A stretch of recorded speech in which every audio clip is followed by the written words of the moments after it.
তো সম্মানিত দর্শকবৃন্দ, পবিত্র মাহে রমজানের দ্বিতীয় দশক অর্থাৎ মাগফিরাতের ১০ দিন আরম্ভ হয়ে গেল আলহামদুলিল্লাহ।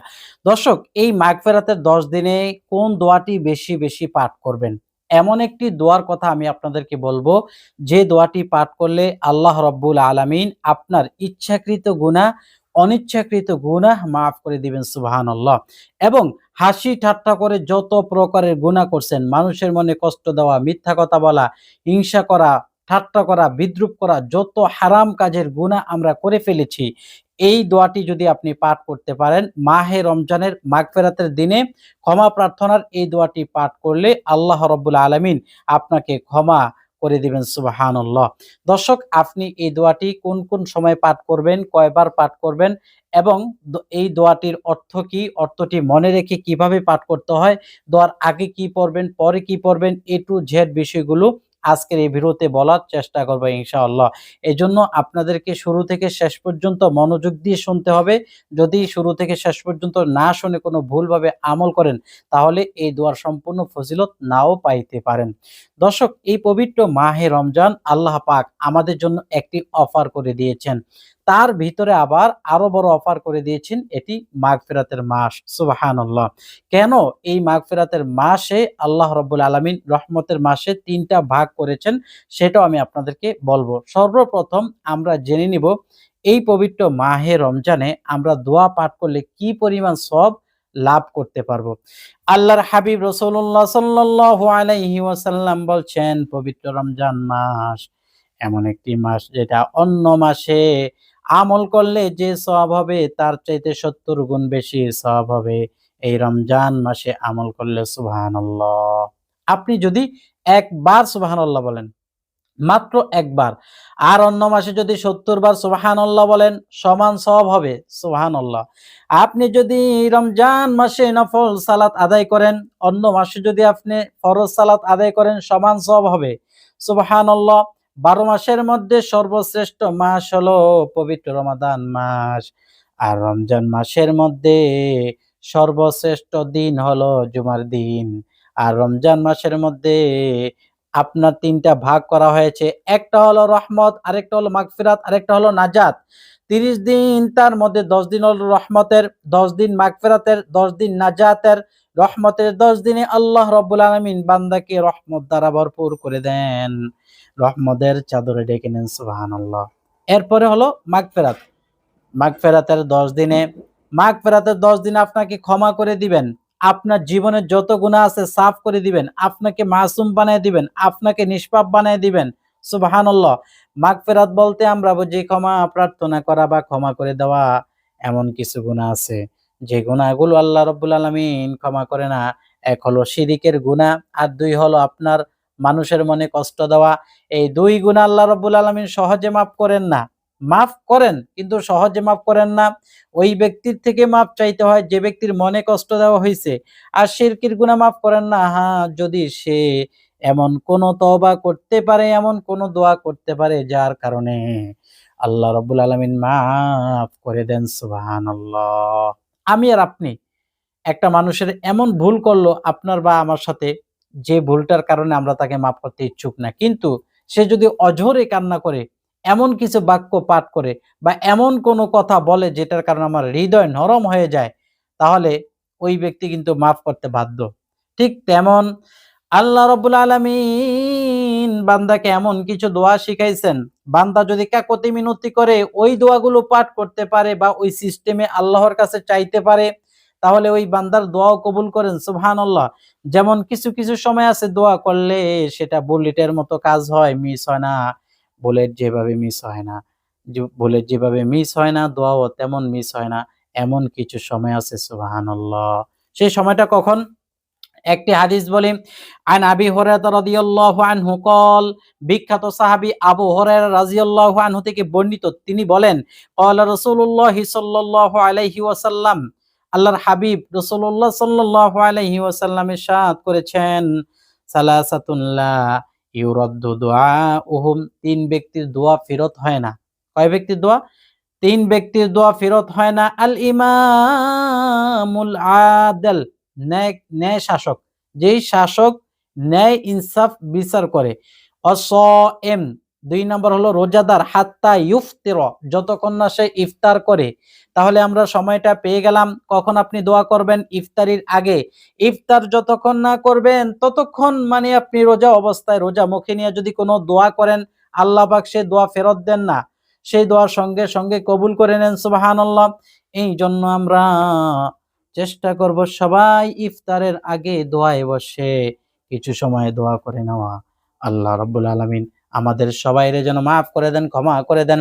আমাদের সবাইকে যেন আল্লাহ রাব্বুল আলামিন তার নেককার বান্দা হিসেবে কবুল করেন। এই দোয়া আমরা করে দোয়াগুলো পাঠ করব। ৩ নম্বর হলো দাওয়াতুল মাজলুম। আর যে ব্যক্তি মাজলুম, মাজলুমের দোয়া আল্লাহ রাব্বুল আলামিন ফিরাইয়া দেন না। সুবহানাল্লাহ। তাহলে রোজাদার ব্যক্তি দোয়া করলেই দোয়া কবুল হয়। আসরের পরে আর হলো মাগরিবের আগে ইফতারিতে বসে আপনারা এই দোয়াগুলো করবেন। রোজার আরো একটি ফজিলত ও ফায়দা, হযরত আবু হুরায়রা রাদিয়াল্লাহু আনহু থেকে আরেকটি হাদিসের মধ্যে বর্ণিত আছে রোজাদারদের দুইটা খুশি রোজাদারদের। একটা সময় হলো যখন সে ইফতার করে তখন তার খুশি, আর যখন সে তার রবের সাক্ষাতে যাবে তখন তার রোজার কারণে সে খুশি হবে। সুবহানাল্লাহ। একটা হলো ইফতারির সময়। তাহলে আরেকটা হাদিস থেকেও আমরা পাইলাম যে যখন সে খুশি হয় তখন, আর সে খুশির সময়টা হলো ইফতারির সময়। এই জন্য ইফতারির সময় যদি কেউ দোয়া করে আল্লাহ রব্বুল আলামিন তার দোয়াটা ফেরত দেন না। এখন আমরা শিখে নেব যেই দোয়াটি পাঠ করলে আপনার ইচ্ছাকৃত গুনাহ, অনিচ্ছাকৃত গুনাহ সব গুনাহ আল্লাহ রব্বুল আলামিন মাফ করে দিবেন। যে কোনো দোয়া করার আগে অবশ্যই ৩ বার দুরূদ শরীফ পাঠ করে নিতে হবে। আল্লাহুম্মা সাল্লি আলা মুহাম্মাদ আন-নাবিয়্যিল উম্মি ওয়া আলিহি ওয়া সাল্লিম তাসলিমা। আমি যে দুরূদটা বলছি এই দুরূদটা যদি আপনি না পারেন তাহলে আপনি পাঠ করবেন সাল্লাল্লাহু আলাইহি ওয়াসাল্লাম, সাল্লাল্লাহু আলাইহি ওয়াসাল্লাম, সাল্লাল্লাহু আলাইহি ওয়াসাল্লাম। কয়বার পাঠ করবেন? ৩ বার। নবী করিম সাল্লাল্লাহু আলাইহি ওয়াসাল্লাম বলছেন যখন তোমাদের কেউ কোনো দোয়া করবে, কখনো কোনো প্রার্থনা করবে তখন যেন সে ৩ বার করে। তাহলে দুরূদ শরীফ পাঠ করলো ৩ বার, দোয়াটা পাঠ করলেও ৩ বার পাঠ করবেন। এখন আমার সাথে আপনারা শিখে নেবেন দোয়াটা আমি প্রথমে একবার বলবো, এরপরে আমি আপনাদেরকে পড়ায় দিব। আপনারা আমার সাথে সঠিক উচ্চারণে পড়বেন। আগে মনোযোগ দিয়ে শোনেন। বিসমিল্লাহির রহমানির রহিম। আল্লাহুম্মা ইগফিরলি খতাই ওয়া আমাদি ওয়াহাজলি ওয়াজাদ্দি। আল্লাহুম্মা গফিরলি, আয় আল্লাহ আপনি আমারে ক্ষমা করেন। খতই, আমার অনিচ্ছাকৃত যত গুনাহ আছে আমি ইচ্ছা করে করি নাই, অনিচ্ছাকৃতভাবে আমি করে ফেলেছি, অনিচ্ছাকৃতভাবে নামাজ ছেড়ে দিয়েছি, অনিচ্ছাকৃতভাবে আমি রোজা ছেড়ে দিয়েছি, অনিচ্ছাকৃতভাবে আমি গালি দিয়েছি। রব্বে কারিম, এই জীবনে আমি যত গুনাহ অনিচ্ছাকৃতভাবে করছি আমার সমস্ত গুনাহগুলো মাফ করে দেন। ওয়া আমাদি, আর আমি ইচ্ছাকৃতভাবে যে গুনাহগুলো করছি, ইচ্ছাকৃতভাবে আমি নেশা করছি, ইচ্ছাকৃতভাবে আমি নামাজ ছেড়ে দিছি, ইচ্ছাকৃতভাবে আমি হাত দ্বারা গুনাহ করছি, ইচ্ছাকৃতভাবে আমি চক্ষু দ্বারা গুনাহ করছি, ইচ্ছাকৃতভাবে আমি কান দ্বারা গুনাহ করছি। এইভাবে যত প্রকারের গুনাহ আমি করছি আমার জীবন ও যৌবনের গুনাহগুলো মাফ করে দেন। সুবহানাল্লাহ। এই মাগফিরাতের দিনে যদি আপনি এই দোয়া পাঠ করতে পারেন, আল্লাহ রাব্বুল আলামিন আপনার যত গুনাহ আছে সমস্ত গুনাহ মাফ করে দিবেন। মাগফিরাত মানে কি? ক্ষমা করে দেওয়া। প্রিয় দিনদার ভাই ও বোনেরা, ওয়াহাজলি ওয়াজাদ্দি, আরো ২ টা দোয়া বাকি রয়ে গেছে। ওয়াহাজলি, আর আমি হাসি ঠাট্টা করে যত গুনাহ করছি, হাসি ঠাট্টা করে আমরা অনেক গুনাহ করে ফেলি।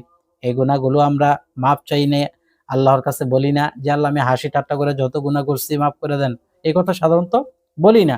কিন্তু এখানে যে দোয়াটি আছে ওয়াহাজলি, আমি হাসি ঠাট্টা করে যত গুনাহ করছি আমার গুনাহগুলো মাফ করে দেন। ওয়াজাদ্দি, এবং সত্যভাবে কৃত, যেটা সত্যভাবে গুনাহ করছি, কোনো মিথ্যাও না, নিজের কাছে জানি যে এটা সত্য গুনাহ। এইভাবে আমি সত্যকৃত যত গুনাহ করছি আমার গুনাহগুলো মাফ করিয়া দেন। সুবহানাল্লাহ। এখন আমি আপনাদেরকে পড়ায়া দেব। বলেন বিসমিল্লাহির রহমানির রহিম। আল্লাহুম্মা গফিরলি খতাই ওয়া আমাদি ওয়া হাজলি ওয়া জাদ্দি আল্লাহুম্মা গফিরলি রব্বে কারীম, আমার গুনাহগুলো মাফ করে দেন। এই অর্থের দিকে খেয়াল রাখতে হবে। আপনি যখন এই দোয়া পাঠ করবেন তখন আপনার মন এই অর্থের দিকে খেয়াল দিতে হবে যে আল্লাহ, আমি আপনার কাছে গুনাহের জন্য ক্ষমা প্রার্থনা করছি। খতাই, আমার অনিচ্ছাকৃত যত গুনাহ আছে, অনিচ্ছাকৃত গুনাহের জন্য আমি ক্ষমা চাচ্ছি। ওয়া আমাদি, আমার যত ইচ্ছাকৃত গুনাহ আছে সমস্ত গুনাহের জন্য আমি ক্ষমা চাচ্ছি। ওয়াজাদ্দি, আর আমার যত হাসি ঠাট্টা করে আমি যত হাসি ঠাট্টা করে গুনাহ করছি, সত্যকৃত গুনাহ করছি, আপনি আমার জীবনের সমস্ত গুনাহ-খাতাগুলো মাফ করে দেন। এই দোয়াটি ইফতারের আগে করবেন। যদি ইফতারের আগে সময় না পান, আসরের পরে, মাগরিবের আগে যদি সময় না পান, এশারের পরে করবেন, তারাবির আগে করবেন, ফজরের সময় করতে পারেন, তাহাজ্জুদের সময় করতে পারেন, কোনো সমস্যা নেই। যেই কোনো সময় করতে পারেন। যেহেতু মাগফিরাতের ১০ দিন, এটা অনেক গুরুত্বপূর্ণ দিন। মাগফিরাতের দিন পার হয়ে গেলেও যদি আপনি মাগফিরাত না পান, আমার মতো আপনার মতো কপাল পোড়া কেউ নাই। নবী করিম সাল্লাল্লাহু আলাইহি ওয়াসাল্লাম বলছেন, জিবরাইল আমিন এই বদদোয়া করলেন, ওই ব্যক্তি ধ্বংস হোক যে ব্যক্তি নাকি পবিত্র মাহে রমজান পাইল, সে তার গুনাহ ক্ষমা করতে পারল না। তাইলে আমি নবী সাল্লাল্লাহু আলাইহি ওয়াসাল্লাম ওই বদদোয়ার উত্তরে আমিন বলছি। তাহলে এই বদদোয়া কবুল হয়ে গেছে। যদি আপনার আমি রমজান মাস পাইয়াও এই মাফ না পাই, তাহলে আমাদের মতো পোড়া কপাল আর কেউ নাই, ঠিক কিনা? এইজন্য আমাদের সবার আল্লাহর কাছে মাপ চাইতে হলে বেশি, বেশি দোয়া পাঠ করতে হবে, বেশি, বেশি ইস্তিগফার পাঠ করতে হবে। যখন আমরা এই দোয়াটা পাঠ করব, তখন আমরা ছোট্ট একটি মুনাজাত দিব।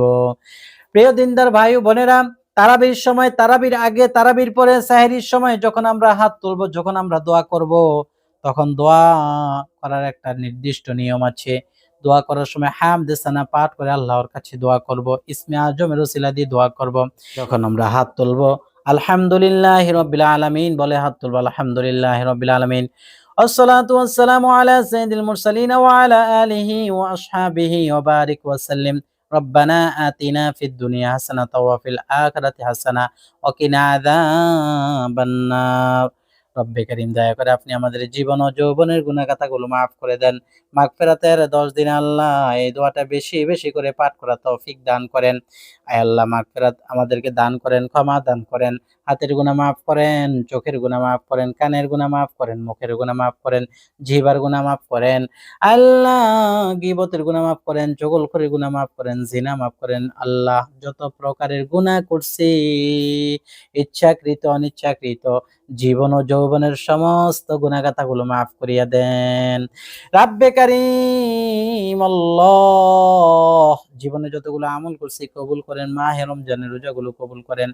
বাকি রোজাগুলো সুন্দরভাবে রাখার তৌফিক দান করেন। আল্লাহ, ভুল বেয়াদবি থেকে আমাদেরকে মাফ করেন, ক্ষমা করেন। আল্লাহ, আমাদের কবরবাসী যারা আছে তাদেরকে মাফ করেন। কবরবাসীরা আল্লাহ শুয়ে আছে, জানি না কার কবরে আযাব হচ্ছে। রব্বে কারীম, আমাদের আব্বা আম্মা, দাদা দাদি, নানা নানি, আত্মীয় স্বজন, ভাই বন্ধু যারা অন্ধকার কবরে, তাদেরকে মাফ করে দেন। তাদের কবরটা জান্নাতের টুকরা বানিয়ে দেন, রাউযাতুম মির রিয়াজিল জান্নাহ বানিয়ে দেন, তাদেরকে জান্নাতবাসী করিয়া দেন। রব্বে কারীম, আমাদের মনের আশা পূরণ করেন, বিপদ আপদ দূর করেন, বালা মুসিবত দূর করে দেন। আল্লাহ, সুবহানা রাব্বিকা রাব্বিল ইজ্জাতি আম্মা ইয়াসিফুন ওয়া সালামুন আলাল মুরসালিন ওয়ালহামদুলিল্লাহি রাব্বিল আলামিন। আলহামদুলিল্লাহ। এইভাবে দোয়া মুনাজাত শেষ করে আপনি প্রতিদিন ইফতারি করবেন। প্রতিদিন তারাবির পরে এইভাবে এই দোয়াটা পাঠ করে মুনাজাত দিবেন। সেহরির সময় এই দোয়াটা পাঠ করে এভাবে মুনাজাত দিতে পারেন। আরো কিছু যোগ করতে পারবেন। কোনো সমস্যা নেই। যদি দর্শক ভালো লাগে তাহলে অবশ্যই লাইক দিবেন। আত্মীয়-স্বজনদের ইমো, হোয়াটসঅ্যাপে শেয়ার করে দিবেন। আর আমল টিভি চ্যানেল সাবস্ক্রাইব করে পাশে থাকা বেল আইকন বাজিয়ে রাখবেন। আসসালামু আলাইকুম ওয়া রাহমাতুল্লাহি ওয়া বারাকাতুহু।